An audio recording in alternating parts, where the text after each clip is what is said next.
Welcome insiders to Tech Inside. I'm your host, Eric.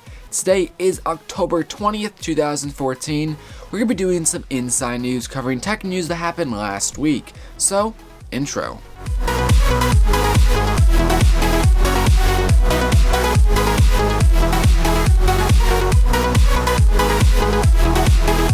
So first off, in inside news, Apple held an event last week on Thursday, the 16th of October. They announced a few things. Yosemite has come out, OS X Yosemite. I actually have it on my computer. Let me just get to a desktop. Here we are.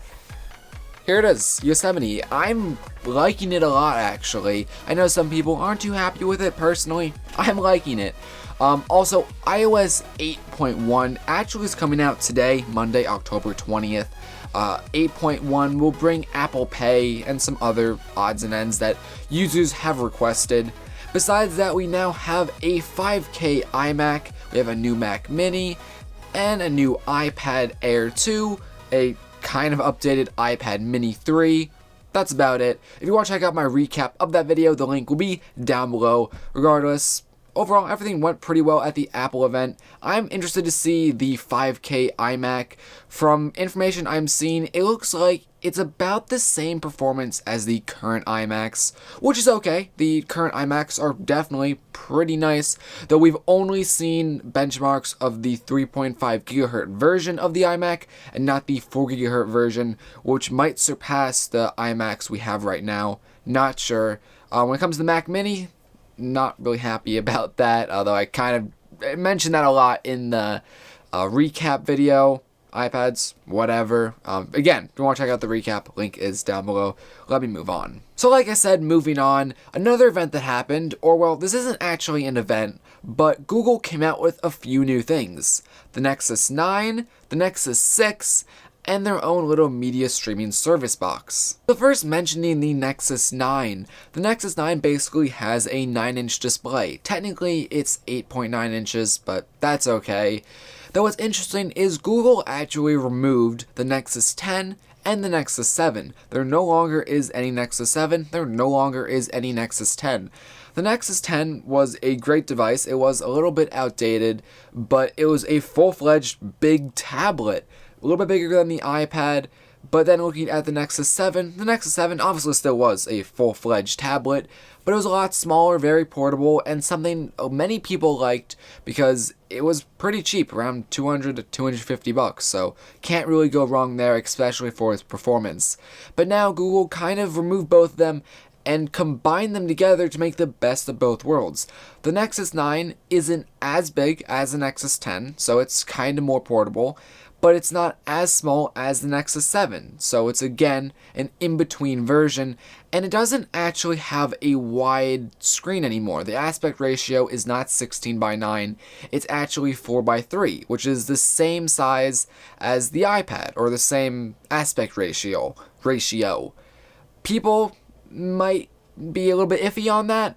Personally, I'm not a huge fan of the actual aspect ratio of the iPad. I do wish it was widescreen, but at the same time, widescreen tablets, I feel, aren't that good for portrait use, so I can't really win. So I feel like the Nexus 9 having the aspect ratio of 4.3 actually is a good thing. Mentioning some specs of the Nexus 9, it has an NVIDIA Tegra K processor at I think around 2.3 GHz, so it's gonna be fast, 64-bit architecture, so all good there. Has an 8-megapixel camera on the back, front-facing speakers, which is a nice thing to have on a tablet.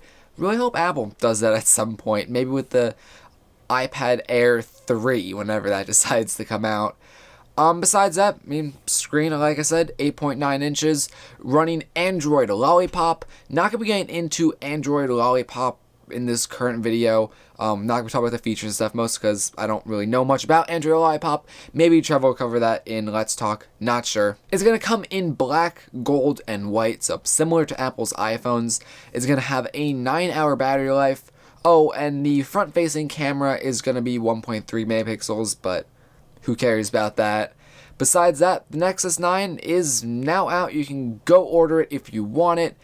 Pricing starts off at around $300. My bad, it's actually $400 for the 16GB version and $480 for a 32GB version, which is actually kind of interesting because originally the Nexus devices took off because they were so cheap, and now with them catching up in hardware and whatnot, they're actually getting more expensive. Next, we have the Nexus 6. This is going to be basically a 6-inch smartphone, so it's going to be pretty big. It's actually even bigger than Apple's iPhone 6 Plus, which only has a 5.5-inch phone. With the screen mentioned, though, it's going to be Quad HD, so a really high resolution of over 400 pixels per inch, so it's going to probably look really nice. This phone's going to come in 32GB and 64GB capacities, starting off at $650. Standard specs nowadays with a Snapdragon 800 something chip clocked out around 2.7 GHz, so it's gonna be fast, gonna be performing quite well. It's a big phone with a 13 megapixel camera with all the fancy optical image stabilization, a 2 megapixel camera on the front. So overall, you're getting a really high-end and nice phone, at least from what we're seeing. The last thing I'm going to mention on the Nexus 6 actually is the technology inside the phone, which could be really interesting for some, and that is turbocharged technology. Apparently, you can plug in your phone for about 15 minutes and get up to 6 hours of charge for just having the phone in for 16 minutes.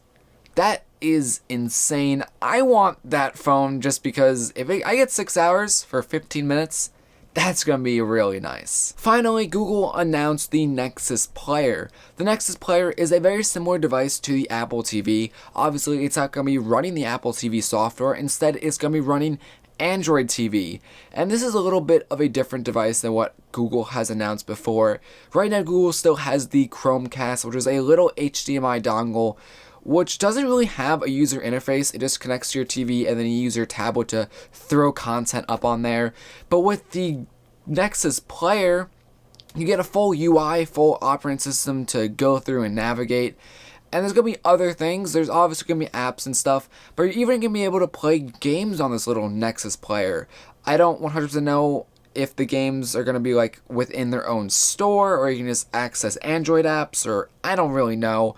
Regardless, you can get the Nexus Player with not only a remote, but a controller, a gaming controller.